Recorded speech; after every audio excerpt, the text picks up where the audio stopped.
Mesdames, Messieurs, bonjour à toutes et à tous, bienvenue au journal. Voici les titres de l'actualité. Les étudiants ont tenté de marcher ce matin sur le ministère de l'Enseignement supérieur et de la recherche scientifique, exiger une solution à la crise à la tête du CNU. Ils se sont heurtés aux forces de l'ordre. Le terrorisme ne laisse pas une minute de répit aux populations pakistanaises. 3 islamistes et hier nuit, une attaque de l'ouest du pays, faisant une soixantaine de morts et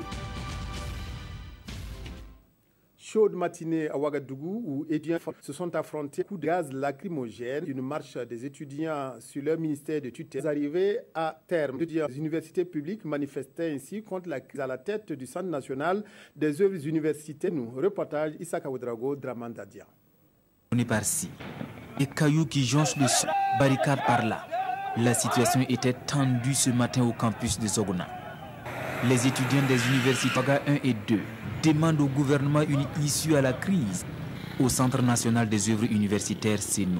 Et par là, un regard sur leurs conditions d'études. Marche prise leur ministère de tutelle pour se faire entendre n'a pas eu lieu. Ils se sont en effet heurtés aux forces de l'ordre qui font usage de gaz lacrymogène pour empêcher la marche. Les organisateurs manifestent donc leur ras-le-bol ici. Ce matin, c'est une situation très chaotique que nous vivons à l'université. Pour manifester notre mécontentement face à laquelle nos autorités, vraiment notre université, le CNU n'est pas du lycée. Voilà, s'il y a un problème au CNU, s'il y a un problème à l'université, pour nous, il n'est pas question qu'un problème de nos universités soit à la traîne. Quelqu'un a été ici, prenne fonction. Voilà, parce qu'aujourd'hui, s'il y a rupture à l'université, les étudiants sont en train de composer. Si demain il y a rupture, les prestataires ne savent pas à qui s'adresser. Nous avons dit que les choses, on ne peut pas rester déjà en conseil de ministres et puis revenir encore dire qu'il n'y a pas de passation de chats. Alors que nous quittions les lieux à 11 h, la situation demeurait tendue. Les forces de l'ordre tentent les étudiants dans leur élan. Et pourtant, des efforts sont faits quotidiennement pour améliorer la qualité de l'éducation au Burkina. Un budget de près de 26 milliards de francs CFA a été lancé à Ouayouguia. Les actions à mettre en œuvre pour améliorer la qualité de l'éducation au cours des prochaines années ont été précisées à cette occasion. Reportage Irénée Kaboré Moussaki. C'est officiel, les acteurs du monde éducatif et désormais tout vers l'exécution de l'accès de la qualité de l'éducation. Et un projet qui a vu le jour grâce aux dons de la Banque mondiale, estimé à environ 25 milliards de francs CFA et la contribution à hauteur de 500 millions de francs CFA. Ce montant va servir à augmenter les capacités d'accueil des élèves et à financer la recherche de la qualité. De façon concrète à la construction d'infrastructures scolaires composées de lycées, de CG, mais aussi de 100 classes complémentaires et des établissements qui sont mis en location-vente aux promoteurs privés. Pour ce qui concerne la recherche, les responsables du projet ont travaillé avec toutes les ressources afin d'améliorer le rendement du département. Le projet envisage de mettre en place ce qu'on appelle des comités de gestion scolaire par le biais desquels seront annexés des plans d'amélioration scolaire que le projet va appuyer. Et ces plans d'amélioration scolaire-là, c'est vraiment les projets unis. Puis on diagnostiquer ce qui entrave, ce qui pèse lourdement sur la qualité de l'établissement en termes de pédagogique, mais aussi en termes d'environnement. Le projet de l'accès de la qualité de l'éducation traduit la volonté du gouvernement burkinabé de pérenniser les acquis des 2 projets basés sur l'accès à l'enseignement post-primaire de 1997 et de 2006. La coalition des forces démocratiques pour un vrai changement se prépare à commémorer l'insurrection des 30 et 30 octobre prochains. Ce matin, le programme de la conférence nationale sur l'insurrection et les défis du Burkina post-insurrectionnel. La conférence de presse a permis de constater certains réagissements dans le programme. Olopoda, précision. Le programme d'activité de la conférence nationale sur les défis du Burkina post-insurrectionnel connaît un léger réaménagement. Ainsi en a décidé la coalition des forces démocratiques pour un vrai changement, suite à la proposition du gouvernement, celle d'harmoniser les programmes de commémoration de l'an 2 de l'insurrection populaire en vue d'éviter les chevauchements. Nous avons décidé de ne plus faire une commémoration isolée de recueillement, comme cela a été prévu donc vous l'appelez bien, sur la forme des martyrs avec un dépôt de fleurs de fleurs, mais de nous joindre à la cérémonie d'hommage aux martyrs qui sera prévue au monument aux morts par les autorités. Deuxièmement, nous avons décidé de reporter à une date ultérieure le meeting de restitution qui était initialement prévu pour le dimanche 30 à la Maison du Peuple, et lequel meeting précis avec des rassemblements prévus donc par le gouvernement. Les panels prévus pour la journée du 29 octobre vont être des instants pour faire le bilan de l'insurrection, mais aussi évaluer la gestion actuelle du pays en vue de faire des projections sur l'avenir du Burkina à travers des perspectives pour une véritable réconciliation. Il y a beaucoup de comptes non soldés dans ce pays.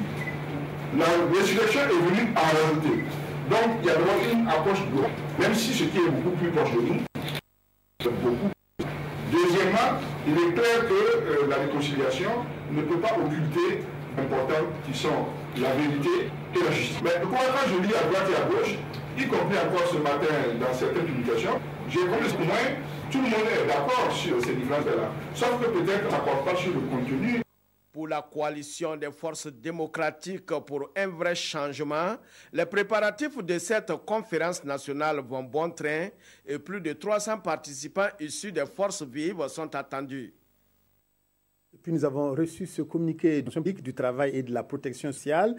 Le ministre de la fonction publique du travail et de la protection sociale a l'honneur de porter à la connaissance du public burkinabé en général et des travailleurs et employeurs du secteur public et privé en particulier qu'au terme de la loi 0/2015 CNT du 23 novembre 2015 portant institution de fêtes légales et événements à caractère historique au Burkina Faso, le 31 octobre est consacré Journée nationale des martyrs et institué comme fête légale au Burkina Faso et par conséquent chômé et payé sur toute l'étendue du territoire national. Le 30 octobre, consacré Journée commémorative de l'insurrection populaire par la même loi, est reconnu comme marquant un événement à caractère historique pouvant donner lieu à des commémorations et il n'est pas considéré comme fête légale.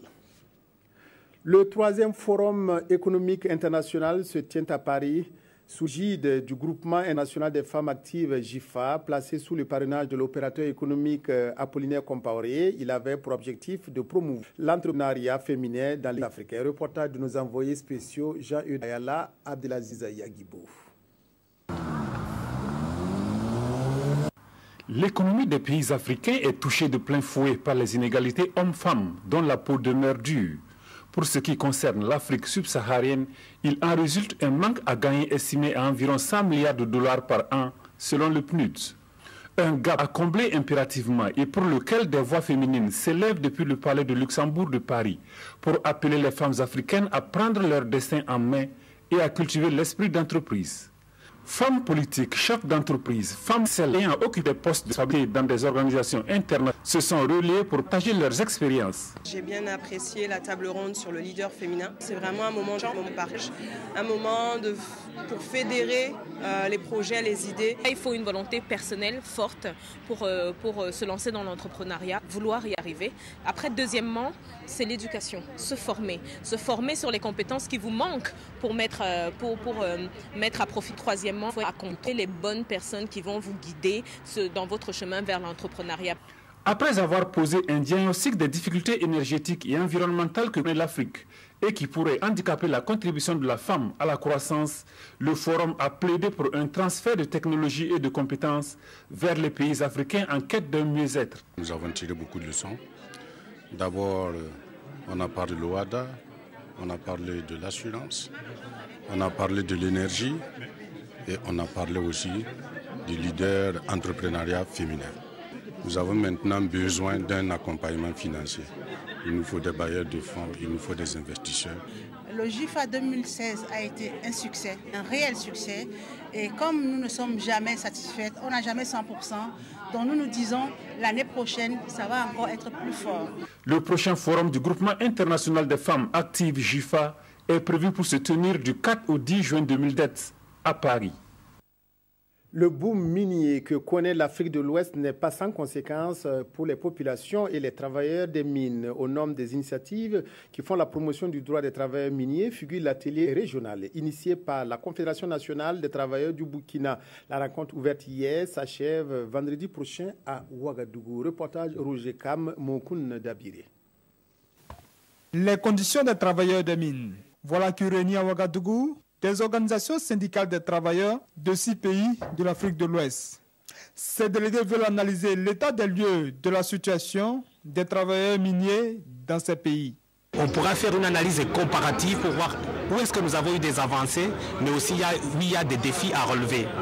Après ces échanges, c'est ce que nous allons essayer d'élaborer des stratégies idoines, adaptées au Burkina Faso et aux autres pays de l'Afrique de l'Ouest pour promouvoir le droit à la protection sociale. Selon ces délégués, les mines constituent un secteur économique important et porteur d'emplois. Mais force est de constater que les conditions de travail sont souvent précaires. Et cet atelier va donc se pencher sur la responsabilité sociétale des entreprises minières ainsi que des tests nationaux et internationaux relatifs à la protection des droits des travailleurs. Il y a une discussion qui doit aboutir à la signature d'une convention sectorielle des mines et qui, s'il aboutissait, va permettre d'assainir un tant soit peu les rapports de travail aussi et le dialogue social au niveau des mines. La promotion du droit à la protection sociale des travailleurs des mines en Afrique de l'Ouest. C'est sous ce thème que se tient cette rencontre qui va durer 3 jours. Ce conclave fera l'objet d'un document de plaidoyer qui sera soumis aux autorités du Burkina en vue du respect de la législation du travail en vigueur. Le bilan du projet sur la résilience des populations vulnérables de la région du Nord a été fait hier à Ouagadougou. Ce projet initié par Christian Aid avec un financement de plus de 5 milliards de francs CFA devrait contribuer à renforcer la résilience des communautés vulnérables face aux phénomènes climatiques extrêmes et aux catastrophes. Yacouba Gamene, Zalissa Sanfo. Près de 6 milliards de francs CFA. C'est la somme débloquée en janvier 2015 par Christian Aid pour la mise en place d'un programme alimentaire. Un programme exécuté entre juin et août 2016. Une période qui, selon les organisateurs, était celle de tous les dangers. C'est des fonds que l'on distribue rapidement pour permettre aux gens de tenir ce qu'on appelle la période de soudure. Et c'est quelque chose souvent de 3-4 semaines. Parce que c'est souvent une période qui intervient vers la fin du cycle agricole et avant les récoltes. Ces bénéficiaires, composés des ménages de la région du Nord et du Centre-Nord, ont chacun reçu 25 000 francs CFA. Ils se réjouissent de cette aide qui leur a été d'une importance capitale. Nous sommes contentes de l'aide reçue. Ça nous a permis d'acheter des vivres et des semences pour pouvoir tenir cette période qui s'annonçait difficile. Nous remercions nos donateurs. Réunis ici pour partager les résultats, acteurs et bénéficiaires du projet vont faire des recommandations pour une amélioration de l'offre. Toute chose qui va permettre à Christian Aid d'atteindre son objectif. Celui de contribuer à renforcer la résilience des communautés vulnérables face aux phénomènes climatiques extrêmes et aux catastrophes dans les localités à haut risque du Burkina Faso. Encore et toujours, l'insécurité est la une des journaux, principalement la traque des présumés terroristes. Le référendum sur la nouvelle constitution en Côte d'Ivoire intéresse aussi les quotidiens. La revue de presse est signée Tobom Evelyne Dabiré. Apprendre un peu plus sur le présumé recruteur de djihadistes abattus, c'est la raison évoquée par l'observateur Palga pour ce retour à Kilouin. L'Express du Faso informe de sources policières que le présumé recruteur est burkinabé. Les éléments qu'il recrutait sont aussi des burkinabés. L'observateur Palga précise, l'homme abattu s'appellerait Ali Ouedraogo et le bail serait au nom de Isiaka Ouedraogo, orpailleur évoluant dans un pays voisin. À ce niveau, quelques langues se sont déliées et précisent que le dénommé Isiaka Ouedraogo s'appellerait plutôt Abdallah, sans qu'on puisse dire quel est son vrai nom, écrit le journal L'Observateur Palga. L'Express du Faso s'interroge alors, comment des Burkinabés peuvent-ils se former pour détruire leur pays? Les raisons sont surtout d'ordre économique selon ce journal, qui continue de s'interroger. Maintenant que nous avons nos terroristes, nos djihadistes, des putschistes et nos bandits de grand chemin, que faut-il faire? Hors du Burkina, les quotidiens sont intéressés à l'actualité politique en Côte d'Ivoire. L'appel au boycott de l'élection préférendaire du 30 octobre 2016, lancé par l'opposition ivoirienne, sera-t-il entendu? Interroge Sidoya. Pour ce journal, l'opposition accuse le président Ouattara de manœuvrer avec son allié politique Konan Bédié en vue de la transmission du pouvoir au PDCI en 2020.